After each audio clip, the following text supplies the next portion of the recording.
Membagi-bagikan uang kepada anak-anak, kerabat, ataupun tetangga merupakan salah satu tradisi yang dilakukan kaum muslimin di negeri ini untuk berbagi kebahagiaan di Hari Raya Idul Fitri.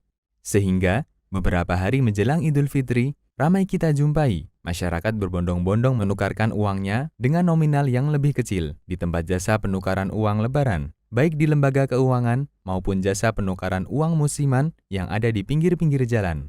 Biasanya, setiap penukaran uang nominal Rp100.000 akan dikenakan jasa tambahan 10% atau Rp10.000. Ini sejak kapan Pak buka ini Pak? Dari tanggal 11 kemarin. Dari tanggal 11 sampai kapan Pak biasanya? Sampai malam takbiran. Malam takbiran itu. Pak, kalau nukar duit ini biasanya berapa Pak? Nominal yang 100, 110. Yang 100 itu?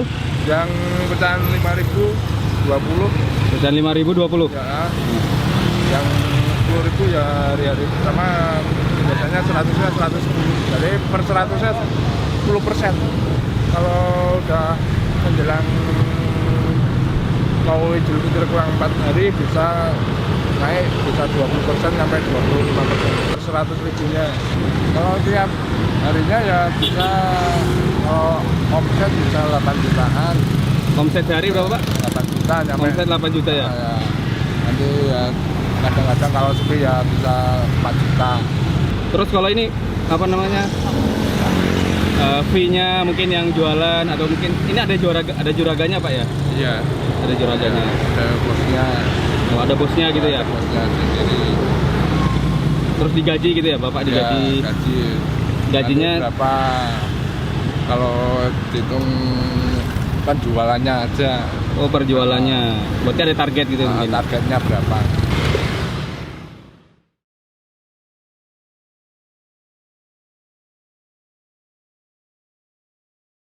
Dalam sebuah hadis dari Abu Sa'id Al-Khudri yang diriwayatkan oleh Imam Ahmad dan Muslim, Nabi SAW pernah memberikan acuan tentang masalah transaksi benda-benda ribawi.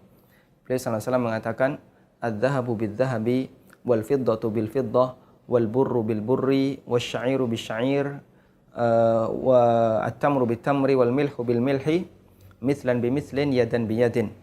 Faman zada aw istazada faqad arba. Al-akhid wal mu'ti fihi sawa." Nabi SAW mengatakan, emas jika dibarter dengan emas, perak dibarter dengan perak, atau bur dibarter dengan bur. Bur adalah gandum yang halus. Kemudian syair dibarter dengan syair, gandum yang kasar dibarter dengan gandum kasar. Kurma dibarter dengan kurma. Kemudian garam ditukar dengan garam. Kata beliau harus mislan bimislin, harus sama. Sama dalam berat atau sama dalam ukuran, dan yadan biyadin dilakukan dari tangan ke tangan, artinya dia ditransaksikan secara tunai. Kemudian beliau mengatakan faman zada aw istazada faqad arba. Jika ada yang ngasih tambahan atau dia minta tambahan, maka dia telah melakukan transaksi riba. Dan beliau mengatakan al-akhidhu wal mu'ti fihi sawa. Baik yang mengambil maupun yang menerima, dua-duanya dosanya sama. Artinya sama-sama melakukan transaksi riba. Kemudian ketika terjadi tukar-menukar antara uang dengan uang rupiah, di situ dia melakukan tukar-menukar antara mata uang dengan mata uang. Kemudian kenapa dalam transaksi tukar-menukar uang lebaran itu termasuk transaksi riba? Karena dia masuk dalam cakupan hadis tadi. Nabi SAW melarang emas ditukar dengan emas, ada selisih. Ketika di situ ada selisih, baik yang minta atau yang diberi selisih, diberi tambahan, kata Nabi SAW, faqad arba, dia melakukan transaksi riba. Al-akhidhu wal mu'ti fihi sawa, yang mengambil maupun yang memberi, dua-duanya dosanya sama. Sehingga baik konsumennya maupun pemilik uang, penjual uang, dua-duanya sama. Dan perlu difahami, yang namanya jual beli dengan tukar menukar itu sama. Karena definisi jual beli adalah tukar menukar dua benda yang dilakukan saling ridho. Sehingga orang tidak boleh mengatakan kalau nggak boleh tukar menukar berarti boleh dong jual beli. Nah, jual beli itulah hakikatnya tukar menukar. Maka mau disebut jual beli maupun tukar menukar sama. Dan di situ tidak boleh ada selisih. Ketika ada orang yang dia memiliki uang 100.000, ditukar dengan uang receh, misalnya pecahan 10.000, maka tidak boleh ada selisih 10% misalnya. Diberikan 110.000 atau 90.000 yang diserahkan. Ini nggak boleh karena itu termasuk di antara transaksi riba.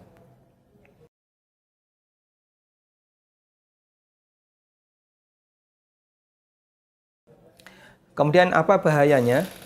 Bahayanya adalah ketika transaksi itu dilakukan, maka keduanya melakukan dosa besar.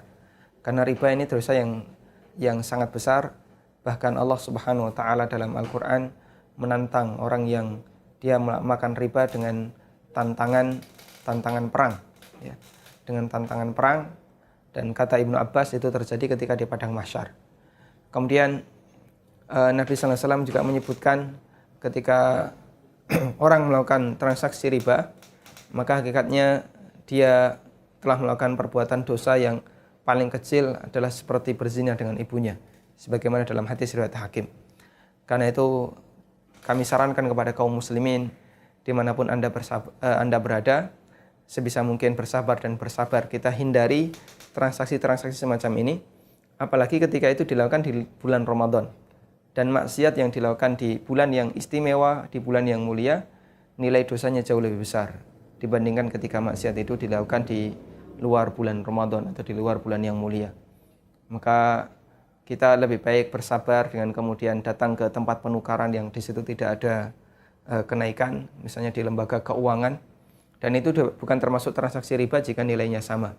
Anda bawa 100.000 ditukar dengan pecahan 10.000 dengan nilai yang sama, bukan termasuk di antara bentuk transaksi riba. Wallahu a'lam. Yuk, dukung UFIT TV dengan belanja di UFIT Store. www.ufitstore.com